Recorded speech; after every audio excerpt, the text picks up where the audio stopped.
into words what it was like when that last point ended? Yeah, I was really, really surprised. I really couldn't believe that I won especially after being down a set in 3-0. It just all went so quickly, and I was just really shocked and surprised. That's the best way to describe it. Seemed like there were moments in that third set and late in the second set too, where even you seemed a little surprised by what was coming off your racket. Is that accurate? Yeah, I started out pretty nervous. Obviously, for me, I haven't played, matches on such a big court before. For her, it's the norm.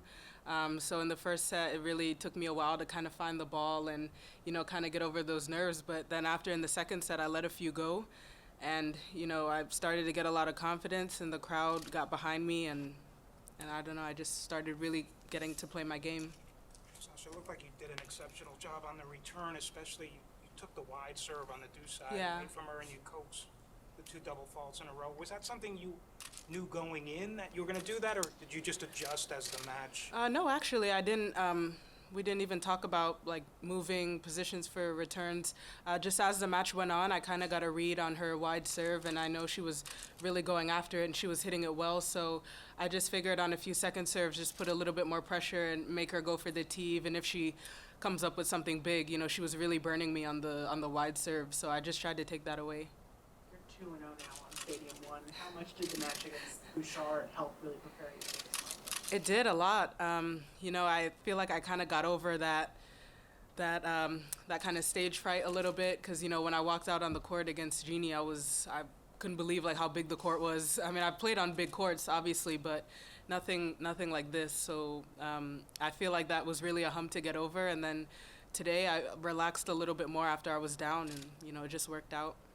You kept saying that you didn't believe you'd won. You said it like 5 times. Yeah. Do you believe it now, or is that still going through that stage? Honestly, I just probably when I wake up sometime tomorrow, I'll be like, my coach will call me and be like, you just beat Muguruza. I'll be like, no way. And yeah, it's just I just didn't expect to win just because I was down by so much, and to make that kind of turnaround on the world number 3 players, you don't do that often. So I think that's why I kept saying I was so surprised I couldn't believe I won. So now that you have really, truly done it, it's actually true. Yeah. Why here, why now, do you think? Sorry? Why here and why now? Why is this happening? I've honestly just put a lot of work in for the past few months, and I've made a lot of changes to my game. And, everything's just kind of coming together. I've had so many matches in the past where I was just almost there, but I could never really just make that breakthrough, and I was just so close, and just always losing it. And today I was just like, go for it. And, even if you lose, just lose hitting. And that worked out really well for me. We've seen you in the past, like, some of those big matches where had leads and maybe got a little tight. Yeah. So, you bbuilt that lead in the third set. Mm-hmm. I think a few of us were maybe like, yeah, is it going to be the same thing? Happened. Yeah, right. So was it just mental? Was it just... Yeah, it was mental. And I think actually... me losing those matches where I've been up, I don't know, maybe 4-1 in the third set or 4-1 in 30 love, that's actually helped me, because now even the past 2 matches I've been up, and I've kind of been reminding myself, when I was up in those previous matches, even weeks ago, I was up 4-1 in a third set and didn't win another game. And I just keep telling myself, okay, just hit the ball, go for it, don't play tentative, because if I would have let up, she would have, I would have brought her back into the match. So I think that was the most important. Sasha, you've already played a lot of tennis. You've come through the hard way. Mm-hmm. How is your physicality right now? How are you feeling? Yeah, it's always difficult coming through qualies. I had 2 really tough matches, and even obviously my first round was tough. But I've been working really well with recovery. My fitness trainer's here, and it's going to probably help me a lot that I have the day off tomorrow. So, yeah, it's just going to be about, just hydrating and recovering. And, I'm sure by tomorrow I'll feel a lot better than I do now. Do you think you're able to raise your level of play as the stage gets bigger? I think so. I mean, you obviously never know in tennis, so it's just one day and one match at a time. But for right now, I'm just going to try to take away the positives from the first match and the second match, and just keep doing what I've been doing well, which is, working on being more aggressive. My game for years has kind of been built around defense and, not really taking on my shots. And I think that was the thing I was happiest with yesterday and first round and today.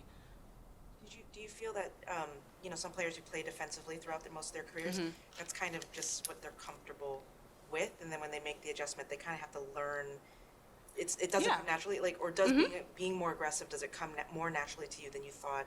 Yeah, definitely. I think, you know, a lot of players that defend well, they can be aggressive, but I guess just after years and years of doing the same thing, it's easy to get stuck in that kind of mentality, which was what happened to me. And, you know, it's really taken a lot of work with my coach, you know, going after first serves and starting the point on the front foot, so I'm just not running every single point because, you know, obviously as I play these better opponents, you know, you can't just run for 2 hours, you know, and it's just not going to work out that way. So, yeah, I think it's something that you just really have to work on, which I've been doing. Was Sloane's run in your mind at all? She kind of was able to make that chip change last year for herself to go to a more attacking mode off of defense. Yeah, I mean, that was great. Sloane has always been such a great player, and everybody pretty much knew how much potential that she had. And I think even watching her at U.S. Open, I think that's something she added to her game a lot, and she was really going after shots, but, you know, she's so strong and so powerful, so it wasn't shocking that she added that to her game. A lot went on today. You had the football call, you got hooked on a call in the first set, and then Yeah. 4-1, when she called the coach and your coach came out, what was going through your head? Because you were so close, but it was still, you know, not over yet, obviously. Yeah, you know, he was just reminding me to, you know, keep mixing up my movements on the returns and just keep breathing. Like, he literally said breathe, I think, 10,000 times today. And he was just, because, you know, and then as I was sitting down on the changeover, I kind of had a minute to just really just, you know, calm myself down and just not rush right into the points and take a little bit more time. So, yeah, I'm actually really glad that I was able to overcome that because I was a bit nervous in that final set. Talk a little bit about the crowd support and what that feeling was for you. I mean, it was unbelievable. After, you know, even when I was down maybe a set in 3-0, they were still behind me and, like, cheering after every single point. And then when I won the second set, like, I've never heard, like, a louder kind of applause, and it really, really got me going. And honestly, I think they pulled me through it because, you know, I was struggling a little bit physically toward the end, and, you know, they really kept my spirits up. Eye on the ball, obviously, but did you see your mom and the flag? Are you aware of that, what's going on? Oh, yeah. I saw my mom. She's from Guyana, and she loves always representing her country, and I'm American and Guyanese also. So, yeah, she's always, you know, been supporting me since I started playing tennis and has been right there by my side. And I was happy, you know, that I could win on such a big stage, and most of my family's here, so that was just unbelievable for me. On Tennis Channel, they told a story you used to hit the ball against the wall of your house. Yeah. Yeah, when I was younger, it was really weird. I think I went to maybe a dollar store one day with my grandma, and I got like a paddle racket, and I was hitting against the wall every single day. And I think one day I broke the window, and my mom was like, okay, like, this enough is enough. Like, I'll try to find somewhere for you to get to play. And I went to a local park, and I think the first lady I worked with, her name's Jerry Braxton, and, you know, she gave me my first lesson, and I really liked it. And, you know, she said even from the first day I hit that, you know, I was making contact with the ball, and she saw something there, so I just kept going. At the end of the match, you did this symbol? Yeah. Just double checking. Yeah. Was that Wakanda Forever? That was definitely Wakanda Forever. I'm so obsessed with the movie right now. It's like taking over my life. I've seen it 4 times already. Literally, I'm obsessed. And actually, the girl who's Shuri, she's from Guyana, and that's where my mom is from. So I was just like so crazy to see that, and the movie's just so awesome. And yeah, I'm just obsessed with it right now. Have you watched it here? I've watched it twice here. Yeah, I've watched it twice here, so I may just keep watching it because it's been working out well for me. So we'll see. You were able to hit a lot of winners down the line. Is that something you've been working on? Yeah, I think especially on my backhand side, I'm more comfortable going down the line. And I think starting out in the first set and a half, I was a little bit too predictable just going cross court, and I wasn't really opening up the court as well as I'd like to. And then it just took a few shots for me to get my confidence on changing line, and I saw she was, you know, she wasn't reading it as quickly, so I definitely tried to do that. Thoughts on, sorry, go ahead. You were creeping in on the second serve quite a bit. Sometimes even advanced movement. Yeah. Tell us a little bit about that. You've been working on that. Yeah, it's something I've kind of developed over the years. Obviously, I'm pretty short, so it's difficult for me when the ball gets up too high. So I just opt to take it a little bit earlier, just so I'm not behind in the point, and it actually helps my timing a little better.